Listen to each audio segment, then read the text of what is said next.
argi zirrinta altzatu zenean, Lili Marlenek Kofitaxi enpresari deitu zion amari telefonatu ondoan.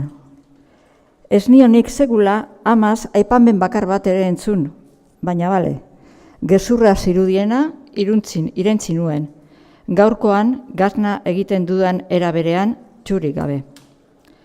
Etxesolatik, lau tutakolpe azerreturen oihartzunak jin zitzaizkigun eta karrikan musuen agunaz bereizi ginen, taxi txoferraren begikenuen benedikazioarekin.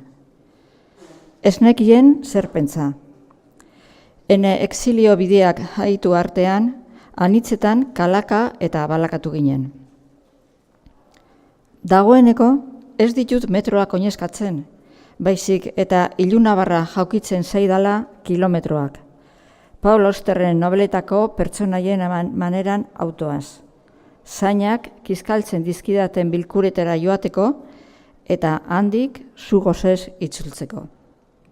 Hargatik, zenbaitetan, hilarria zeruzu jarrian beteegia agertzen denean, edo haize ego epelegiengatik, ezin erran, Lili Marlenen bulardi erronden oroitzak opari sentimental zaizkit. Gazna, are indar gehiagorekin hortz artean purruskatzen dut eta diot. Potxotxa bat nahi dut. Aldion ez dut baldintzarik erabiltzen, noski.